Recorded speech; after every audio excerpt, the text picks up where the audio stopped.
Hey, I am going to do a series of videos all about The West Beyond the West by Gene Barman.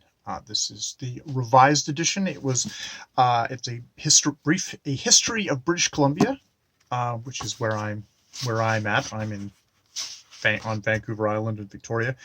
This was first printed University of Toronto Press in 1991. And then it was revised in 1996 and reprinted a bunch of times to 2001. So it is a 20-year-old book on British Columbia, and I've already noticed kind of through the book, obviously things have kind of gone on in the last 20 years or so since that point. But it seems to be a well-written book. That seems to be A, highly respected as a book about British Columbia, and B, it seems to be actually readable. So even though it's a general history, it seems so far, because I'm going to go kind of chapter by chapter through here and kind of give my notes on it. Probably mostly just to myself, is kind of a worthwhile thing to look at. I'm going to do a buddy read with Sean the Book Maniac later in the year, where we're going to be looking at a collection of essays edited by Gene Barman about British Columbia. So I thought before I did that, I would actually just kind of get down to brass tacks and read a solid history from the beginning to 1990 of history of British Columbia, which, I find with most general history books, the closer you get to the present, the more dodgy and the more you probably want to go into a specific book about a topic and be aware that everyone's got their points of view, that we're not getting that slight bit more of detached look at the country. Starts off with a preface where, Gene Barman's, hey, I'm from Winnipeg. I've lived in BC for the last couple of decades. It's a book about this history of British Columbia not so much disentangles as it attempts to integrate the various strands together that make up the province past. And saying it's firmly saying it's using the scholarly stuff. However, she is also making an effort to put in firsthand accounts and contemporary viewpoints and various critics' views of events and the past, saying especially what Emily Carr appears time and time again. Her eye for detail remains unequal among the men and women who've written about British Columbia. Emily Carr, the great, kind of the big artist of British Columbia, known for her, paintings of forests and of the kind of the totem poles within those forests, is sort of such a kind of a tourist staple that I see her books all over the place. I've never actually picked up a book by Emily Carr, and that might actually be worth a shot, because it's it's one of these things of when you live in an area, it's just like, oh, that's tourist junk, or oh yeah, Emily Carr, yeah, we hear about her all the time. I've never actually kind of had a one-on-one experience with Emily Carr, so that might be an interesting thing to try. Post this is actually trying some of her work. It's text is organized on two levels. Chapters interpreting political and economic events overlap chronologically with topical chapters examining major areas of social change. So this isn't just your kind of political history of British Columbia with the old white guys, making all their decisions and stuff like that. For the most part, this is also going to kind of incorporate other stuff. So it's not a it's an older book, but it's kind of a more newer style, kind of social and economic history, social, economic, political history of the thing. It starts off talking about the many regions of British Columbia, the 10 main regions of British Columbia. I live down here on Vancouver Island. I lived in the Lower Mainland for about 10, 15 years, and I was born in the Okanagan, the Okanagan Valley, on Kelowna, one of the lake towns of the region. Kamloops. My wife grew up in kind of the region up here. We spent many a Christmas in Williams Lake, going past 150-mile house, 100-mile house, and 150-mile house to get to her parents who lived outside of Williams Lake.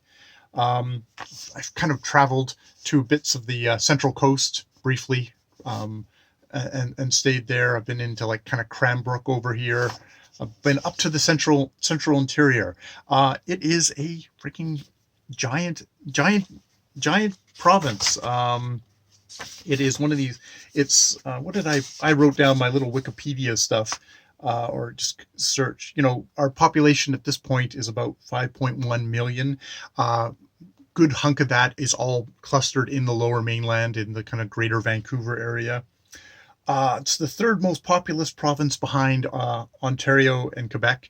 Quebec being probably double, and Ontario being like triple the population of BC. We are bigger than the UK and Ireland together, bigger than Japan, bigger than California or Florida or New Zealand. So it's a gigantic province with a lot of different geographies, as Barman talks about it in the thing. Vancouver Island, there's some kind of a farming. Lower Mainland is just kind of a great terminus point for just all the economic trade, prairies going across into Asia. Okanagan boundary was like, orchard country and stuff like that. We get into the kind of this area here. It's like the Great Plains. We get kind of cattle ranching. We get a lot of resource. We're just a province of kind of resources, of those resources getting pulled out. So yeah, Vancouver Island, West Kootenay, East Kootenay, Southern Interior, Central Coast, Central Interior, Northeast, Northwest, Northwest. Never been to myself. Just a gigantic province. It's one of these things of sometimes, especially when you're living in the very lowest little tip down here, you forget about the whole rest of the province. At the moment, it's December, and in Victoria, we haven't had snow yet. Here, they get sometimes in the up big mountain the high mountain passes. You'll hear about snowstorms in July. But they're going to be under snow for a long time. As a guy, even growing up in Kelowna here, when I was born in December, it was like -20, and it was damn cold. Down here, we haven't gotten below zero yet. And it's December the 18th today. So yeah, and it's the first chapter. It's actually, one of these chapters where, okay, we're going through the various kind of geographical sections of British Columbia, and quite promisingly, it actually is quite well. It is quite well written. It's actually got kind of a nice, smooth flow to it. Apart from the mountains, British Columbia's two most prominent natural features are a long coastal line and vast interior plateau. The coast has generated its own mystique, related in part to the sophistication of its indigenous peoples, in part to distinctive geography. Journalist Gwen Cash evoked deep fjords twisting between precipice cliffs, glaciers glistening on mountain horizons, dark forests, tiny bays, enchanted islands, tumultuous tides. There's a lot of that kind of color put throughout this book, which could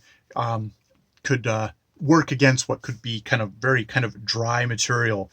There's just something here of just like, how much different kind of views of what at the very opening bit of this book. British Columbia presents an enigma. Its identity is elusive, yet images abound. Mountains and coastline offer powerful counterpoints. Sir John A. Macdonald's Sea of Mountains vies with Margaret Atwood's Postcard Mountains, and George Woodcock's Chain of Mountains, repeating each other time and again from Rockies to the sea. Jack Hodgkins termed British Columbia's coast the ragged green edge of the world. Gwen Cash concluded that along this amazing coastline, despite human courage and punny encroachment, nature is still largely untouched. So yeah, it's the varying. It's like an elephant that blind men are touching. It's like one guy is at the front holding onto the tail, one guy's touching like one of the giant things. Everyone's got a different viewpoint of British Columbia depending on where they're at. Me definitely. Even as a resident here, it's like I think of Victoria, I think of Vancouver, I think of the Okanagan, maybe, and I also think of like kind of Williams Lake and that area. But there's still so much more that you don't quite get your head around. I'm eager to kind of get my head around some more of the history of the province. So we will go on with the other chapters, but let's leave that as the preface and kind of the introductory chapter of this book, called In Search of British Columbia is the first chapter.